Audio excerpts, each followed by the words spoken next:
Hello दोस्तों, नमस्कार। मैं हूं अनिल कुमार। एक बार फिर से स्वागत करता हूं आप सभी का आपके अपने YouTube चैनल सुपर टारगेट में। दोस्तों, अभी मैंने हाल ही में आपको प्रतिशत या परसेंटेज का पहला वीडियो बना के दिया था, जिसमें मैंने प्रतिशत का पूरा डिटेल आपको समझाया कि प्रतिशत होता क्या है, प्रतिशत का मतलब क्या है, प्रतिशत कहते किसको है, प्रतिशत निकलता कैसे है। ये मैंने आपको बता दिया है पार्ट 1 के वीडियो में। उम्मीद और आशा करता हूं कि आपने उस वीडियो को बहुत ही अच्छे से देखा होगा और उससे आपको प्रतिशत का बेसिक समझ में आ गया होगा। यदि आपने प्रतिशत का पार्ट 1 का वीडियो अभी तक नहीं देखा है तो अभी हमारे चैनल के प्लेलिस्ट में जाइए और प्रतिशत पार्ट 1 का वीडियो देख लीजिए, ताकि आपको प्रतिशत का मतलब समझ में आ जाए। दोस्तों, प्रतिशत बहुत बड़ा टॉपिक है। आज मैं प्रतिशत का पार्ट 2 का वीडियो आपके लिए लेकर आ रहा हूं।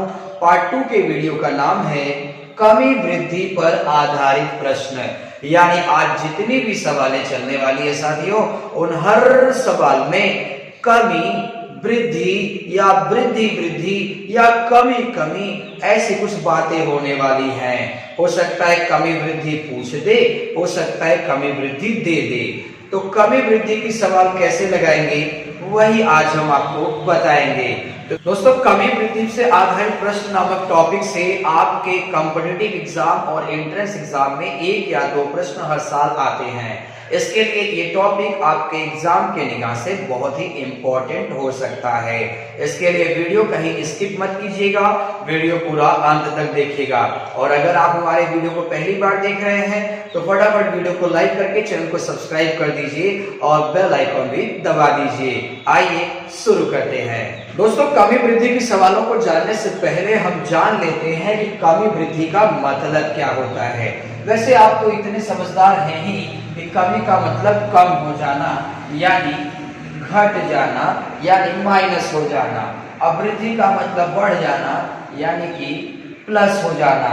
दोस्तों, आज के हर सवाल में मुद्दा किसी भी चीज का हो सकता है। मुद्दा हमारे आपके कमाई का हो सकता है, मुद्दा हमारे आपके परीक्षाओं के नंबर का हो सकता है, मुद्दा हमारे लंबाई का भी हो सकता है, मुद्दा किसी वस्तु के दाम का भी हो सकता है। तो वस्तु के दाम में या तो वृद्धि होगी या तो कमी होगी। तो वृद्धि होगी या कमी होगी, तो कैसे लगाएंगे उसे। दोस्तों, जब भी कहेगा परीक्षा में कि प्रतिशत कमी हो गई, प्रतिशत कमी हो गई, तो इसका मतलब क्या हुआ। अब मैंने कहा कि यार मेरी कमाई तो 10% कम हो गई। ध्यान सुनिएगा, मेरी कमाई तो 10% कम हो गई, तो इसका मतलब मैं पहले जितना कमाता था उसमें 10% कम ना होगा। तो पहले कितना कमाता था नहीं पता मुझे, आपको भी नहीं पता।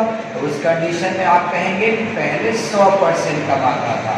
अब उसमें अगर 10% कम हो गया तो 10% आप कम करके यानी इस समय का इनकम कितना लिखेंगे 90%। यानी याद रखिएगा कि जब भी आपको कमी कहा जाएगा आप हमेशा 100% में से घटा कर ही आप लिखेंगे।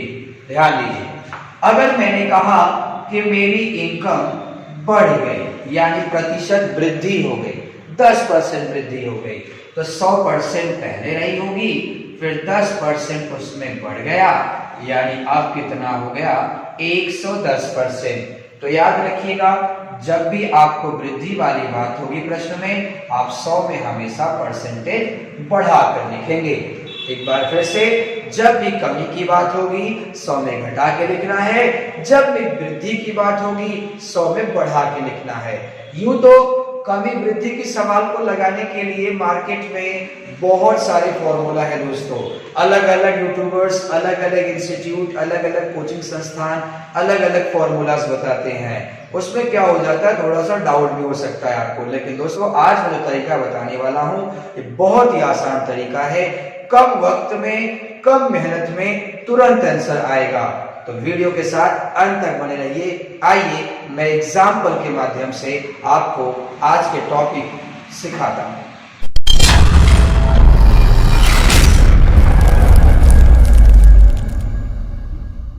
आइए दोस्तों, पहला प्रश्न आ चुका है स्क्रीन पर। प्रश्न लिखा है चीनी का मूल्य 20% घट गया, ज्ञात कीजिए उपभोक्ता पहले जितने व्यय में कितना प्रतिशत चीनी प्राप्त करेगा। बहुत कुछ लिखा है, टेंशन मत लीजिए, चुटकी में लगेगा। कैसे दोस्तों, याद कर लीजिए, जो मैं बोल रहा हूं उसे आप ध्यान से सुनिए और उसे आप याद कर लीजिए कि प्रश्न में मुद्दा किसी भी चीज का दिया गया हो। जैसे इस प्रश्न में चीनी के मूल्य का मुद्दा दिया है, मैं कहता हूं टमाटर के मूल्य का भी मुद्दा दे सकता है, तेल के मूल्य का भी मुद्दा दे सकता है, मूल्य का ही क्यों, हमारे यहाँ पे कमाई का ही मुद्दा दे सकता है। किसी भी चीज का मुद्दा दिया हो प्रश्न में, सुनिए ध्यान से, किसी भी प्रश्न किसी चीज का मुद्दा दिया हो, अगर प्रश्न में कमी देकर प्रतिशत में कमी दिया है तो हमेशा आपसे प्रतिशत वृद्धि ही पूछेगा। आप देख सकते हैं 20% घट गया, ये क्या है, परसेंटेज कमी है, ये परसेंटेज कमी दिया है। फिर पूछा है कितना प्रतिशत अधिक चीनी प्राप्त करेगा, तो ये क्या है, ये प्रतिशत वृद्धि है जो कि पूछा गया है। जी हाँ साथियों, एक बार फिर से, कमी देगा तो वृद्धि पूछेगा, अब वृद्धि देगा तो कमी पूछेगा, तो कैसे लगाएंगे आप, आइए बताता हूं, बहुत ही कम वक्त में लग जाएगा। लिखा है 20% कम हो गया, 20% घट गया, तो पहले आप जितना भी घट गया, जितना ही बढ़ गया दिया है उसे आप लिख लीजिए 20। अब ये 20 क्या है, कमी है कि वृद्धि है, कमी है, तो बस 100 में 20 कम तो कितना बचा, 80, नीचे 80 गुणे 100। गुणे 100 क्यों किया भैया, बताया तो था पार्ट 1 के वीडियो में कि जब भी प्रतिशत बनाना होगा तो गुणे 100 करना होगा, और प्रतिशत अगर हटाना होगा तो बटे 100 करना होगा। आइए 20 एक कम 20, 20 चौका 80 हो गया, 4 एक कम 4, 4 25 हम 100, यानी 25% आपका आंसर होगा। बोला है ना कितना प्रतिशत अधिक किया प्राप्त करेगा चीनी, तो 25% अधिक प्राप्त करेगा। घबराइए नहीं, अभी ऐसा ही मैं और भी प्रश्न दिखाता हूं आपको और आप सीखेंगे जरूर। आइए अगला प्रश्न। आइए दोस्तों, और भी 2 प्रश्न आ चुके हैं स्क्रीन पर। प्रश्न है ए की आय बी से 10% कम है, ज्ञात कीजिए बी की आय ए से कितना प्रतिशत अधिक होगी। जैसा कि मैंने कहा था कि अगर कमी दिया जाएगा तो आपसे वृद्धि पूछा जाएगा, या फिर वृद्धि दिया जाएगा तो आपसे कमी पूछा जाएगा।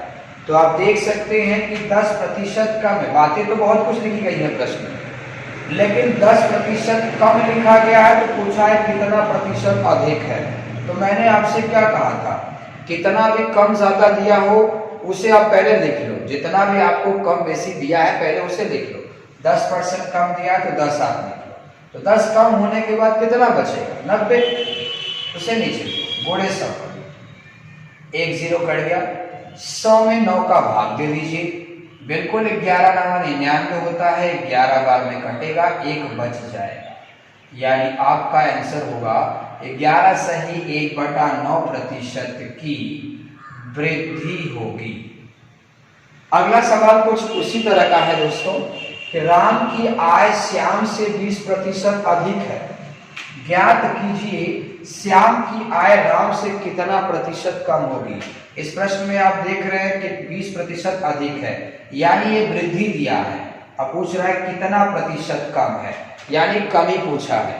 बिल्कुल वैसे ही लगेगा, सबसे पहले पता करो कितना कम बेसी दिया गया है, 20% दिया गया है, तो 20 क्या है, अधिक है, तो आप 120 लिखेंगे, गुणे 100 कर दीजिए। अब धीरे धीरे काट दीजिए, 1 0 कट गया, 2 काटेगा इसको 6 बार में, अब 100 और 6 को काटिए, 2 दिया 6, 2 50 हम, अब 50 में 3 का भाग दे दीजिए, पूरी तरह से तो नहीं कट पाएगा, 16 दिया 48 होता है, 16 बार में कटेगा, 2 बच गया, यानी 16 सही 2/3% की क्या होगी, कमी होगी। ध्यान दीजिएगा दोस्तों एक बार इसको, बस बात को मेरे ध्यान से सुन लीजिए कि जब भी कमी देगा तो वृद्धि पूछेगा, और जब भी वृद्धि देगा तो कमी पूछेगा। लगाएंगे कैसे, जितना भी कम अधिक दिया है उससे पहले लिख लीजिए, और बटे कम अधिक 100 में करने के बाद जो बचेगा उसे नीचे लिखिए, और गुणे 100 कर दीजिए, आपका आंसर चुटकी में आ जाएगा। कोई सूत्रबाजी, कोई ट्रिकबाजी करने की कोई जरूरत नहीं है। और प्रश्न में मुद्दा चाहे जो दिया हो। आइए अगला प्रश्न।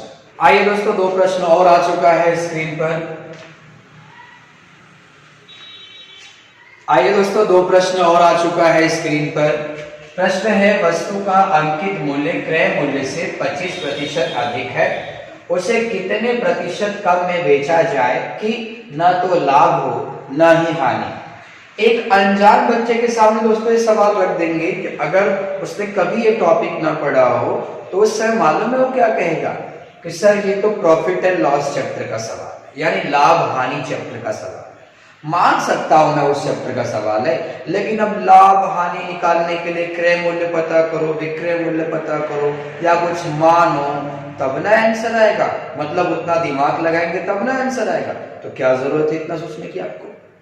वहां कॉम्पिटिटिव एग्जाम देने गए हैं, आपको तुरंत आपको गोला भरना है, सही भरना है, कम समय में आपको सक्सेस प्राप्त करनी है। तो इसके लिए आप ध्यान दीजिए कि अगर कमी या वृद्धि का सवाल जब भी आएगा तो प्रश्न में देखिएगा कि अगर वृद्धि दिया है तो कमी पूछेगा। देखिए कह रहा है 25% अधिक है, तो कह रहा है उसे कितने प्रतिशत कम में बेचा जाए, यानी कमी पूछा है। तो मैंने क्या कहा था आपसे, जितना भी कम ज्यादा दिया रहेगा पहले उसे लिख देना। 25% दिया तो 25 लिख दिया। तो 25 क्या है? अधिक है, यानी 100 में अधिक कर दीजिए तो 125 हो गया, गुणे 100 कर। अब इसी को हल कर दीजिए। 25 पंजे 125 होता है, 5 एकम 5, 5 20 हम 100 होता है, यानी 20% की कमी हो। बोला है ना कितने प्रतिशत की कमी पर बेचा है, तो 20% की कमी पर बेचिए। अगला सवाल भी कुछ इस तरह से है दोस्तों, दो राशियों के गुणनफल में एक राशि 30% कम हो गई, ये कमी है। दूसरी राशि को कितना प्रतिशत बढ़ाया जाए, कितना प्रतिशत बढ़ाया जाए, यानी ये वृद्धि पूछ रहा है। बिल्कुल कमी देखे तो वृद्धि पूछेगा ना। तो कैसे लगाएंगे आप? जो दिया है पहले वो लिख लीजिए 30। अब वो कमी दिया है तो आप भी कमी करिए 70। अब इसको हल करिए, 0 0 कट गया, 300/7 आ गया। 7 के पहाड़े में तो 30 से या 300 तो आता नहीं। अब आप पहाड़ा पढ़िए, 7 चौक 28 होता है, 4 बार में कटा, 2 बच गया यानी 20, 7 गुना 14, 20 में 14 खत्म यानी 6 बचा, यानी 42 सही 6/7% बढ़ाना होगा, यानी 42 सही 6/7% की वृद्धि होगी। दोस्तों इन 5 सवालों के माध्यम से मैंने आपको बताया कि अगर प्रश्न में मुद्दा किसी भी क्षेत्र का डाल दिया जाए और प्रश्न में अगर कमी दिया रहे तो वृद्धि पूछेगा, अब वृद्धि दिया रहे तो कमी पूछेगा। कभी कभी प्रश्न में होता क्या है दोस्तों कि एक ही प्रश्न में, ध्यान सुनिएगा, एक ही प्रश्न में कमी भी दे दिया जाता है और वृद्धि भी दे दिया जाता है। हाँ, एक का प्रश्न में दोनों दे दिया जाएगा, तब पूछेगा क्या और लगाएंगे कैसे उसको, दोनों अब बताएंगे। अगला सवाल में देखिए। आइए दोस्तों प्रश्न आ चुका है। प्रश्न है, एक व्यक्ति की आय 10% बढ़ी, कुछ दिनों बाद पुनः 20% बढ़ी, आय में कुल कितने प्रतिशत की वृद्धि हुई? फिर से बताना चाहूंगा कि प्रश्न में मुद्दा किसी भी चीज का दिया गया और अगर कमी देगा तो वृद्धि पूछेगा, वृद्धि देगा तो कमी पूछेगा। लेकिन इस प्रश्न में क्या है दोस्तों, इस प्रश्न में देख रहे हैं वृद्धि दिया है और फिर वृद्धि दिया है और फिर वृद्धि पूछू दिया है। ये कैसे लगेगा यार? ध्यान से सुनिएगा, बहुत ही आसान तरीके से समझाऊंगा, तुरंत लग जाएगा। बस खाली एक आध दो बातों को ध्यान देना है आपको कि वृद्धि का मतलब 100 में बढ़ा के लिखना है, कमी का मतलब 100 में घटा के लिखना है। तो अगर प्रश्न में मुद्दा किसी भी चीज का दिया जाए और वृद्धि और वृद्धि 2 बार दिया जाए, कमी और कमी 2 बार दिया जाए, या 1 बार वृद्धि 1 बार कमी दिया जाए, या 1 बार कमी 1 बार वृद्धि दिया जाए, मतलब 2% होने चाहिए, चाहे वो कमी कमी का हो, चाहे वो वृद्धि वृद्धि का हो, चाहे वो कमी वृद्धि का हो, चाहे वो वृद्धि कमी का हो, मतलब 2% आपको प्रश्न में मिलने चाहिए। और आपसे पूछेगा कि कितने प्रतिशत की वृद्धि हुई या कितने प्रतिशत की कमी हुई या कितने प्रतिशत का परिवर्तन हुआ, ऐसे प्रश्न पूछ दिया जाएगा। तो चुटकियों में कैसे लगाएंगे? हालांकि ऐसे प्रश्न को बहुत सारे यूट्यूबर या बहुत सारे क्लासेस अलग अलग फॉर्मूला बताते हैं बच्चों को कि plus minus x y plus minus x y by 100, ऐसे करके कुछ सूत्र बता देते हैं। नहीं नहीं, कुछ भी नहीं। आइए कैसे लगाएंगे, ध्यान। एक व्यक्ति की आय 10% बढ़ गई, तो बढ़ गई मतलब वृद्धि, तो 10% बढ़ने के बाद कितनी हो गई होगी? 110। तो आप सीधा सीधा लिखिए 110, लिख लिया आपने। फिर कुछ दिनों बाद 20% बढ़ गई, तो 20% बढ़ गई तो मतलब कितना हो गया? 120। बढ़ गई मतलब 100 में बढ़ गई, तो गुणे लगाइए 120 लिख दिया। अब 2% खत्म, तो इसके बटे 100। बस पहला के नीचे 100 नहीं लिखना है, उसके बाद जितने ही पद बोलेंगे सबके नीचे 100 लिखते जाना है। अब इसी को हल कर दीजिए, 1 0 कैंसिल, 1 0 कैंसिल, 11 गुणे 12 कर दीजिए, 11 12 होता है 132। तो 132 आ गया।